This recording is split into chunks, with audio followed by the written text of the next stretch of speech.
নমস্কার। জ্ঞানবাণী স্টুডিওর সমীক্ষা পড়ছি আমি রঞ্জু। আজকের বিষয় কৈশোরী শিশুর মানসিক অবস্থা আচরণ দেখে ভবিষ্যৎ কি হবে তাই নিয়ে আলোচনা। কৈশোরে যদি কোনো শিশু জন্মের পর থেকে খুব কেঁদে ওঠে অথবা মা তার মাকে ছাড়া কিছুই বোঝে না, কিংবা কোনো আপনজন ছাড়া কিছুই বোঝে না, বা কোনো খেলনা কিনে দিলেও সে তাতেও ভোলে না। অনেক সময় দেখা যায় তাকে খাওয়াতে দম ছুটে যায়। বিভিন্ন রকম যন্ত্রাংশ বা ভুলিয়ে খাওয়াতে হয়।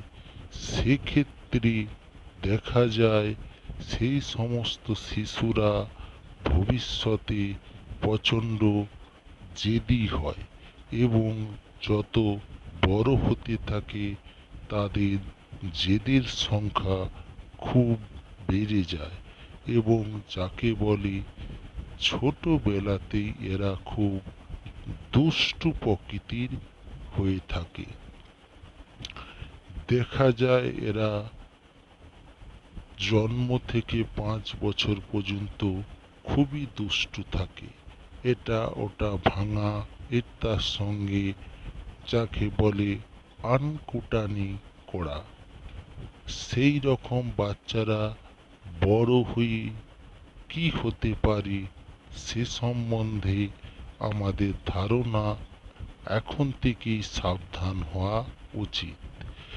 তাই বলছি, যে সকল বাচ্চারা দেখবেন এই রকম খুব জেদি, তাদেরকে সাথে সাথে কড়া শাসনে রাখবেন না এবং খুব ধমক দেবেন না।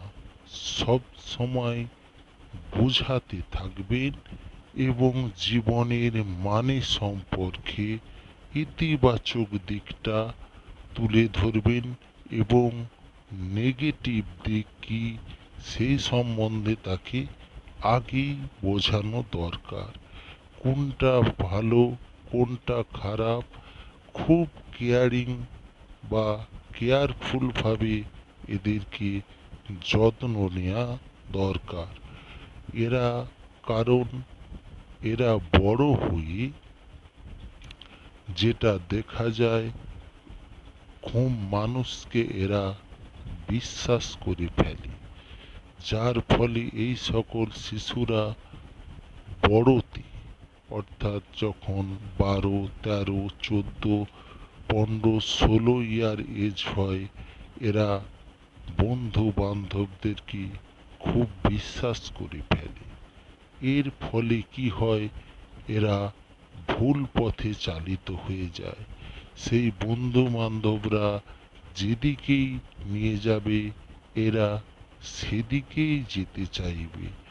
এর কারণ হলো এদের অন্তর বা মন খুব সরল হয়ে থাকে, যার জন্য এরা মানসিক দিক দিয়ে এদের সাইকোলজিটা বুঝতে হবে। এদের সাইকোলজিটা বোঝার জন্য সব সময় এরা কোথায় যাচ্ছে কি করছে শাসন না করে তদন্তের মাধ্যমে নজরে রাখা খুবই প্রয়োজনীয়। মেয়েদের ক্ষেত্রে যে সমস্ত মেয়ে শিশু বা মেয়ে বাচ্চা পরবর্তীতে বড় হয় তাদের ওই একই লক্ষণই থাকে, খুব একটা ছেলেদের মধ্যে পার্থক্য থাকে না। সেক্ষেত্রে মেয়েরা হলে হুটহাট তার প্রেমে পড়ে বা একাধিক সম্পর্কে এরা জড়িয়ে পড়ে। তার ফলস্বরূপ এরা খুব কম বয়সে পালিয়ে গিয়ে বিয়ে করে নেয় বা ভুল সংসার পাতে, যার ফলে এদের জীবনটা অঝরেই নষ্ট হয়ে যায়। এদেরকে করণীয় কি? প্রথমেই ছোট থেকে এদেরকে মেয়ে সন্তান হলে বোঝাবে ঘর সংসার, বা ঠিক তাকে আপনি কি পথে নিয়ে যেতে চান, তার প্রফেশনটা কি হবে। কোনো ডাক্তার ইঞ্জিনিয়ার করাবেন, নাকি সাধারণভাবে গার্হস্থ্য জীবনযাপন করাবেন, বিয়ে দিয়ে তার স্বামীর ঘর কন্যা করাবেন, সেই মতোভাবে তাকে গাইডিং করবে। জ্ঞানবাণী স্টুডিওর সমীক্ষা এখানেই শেষ হলো। নমস্কার।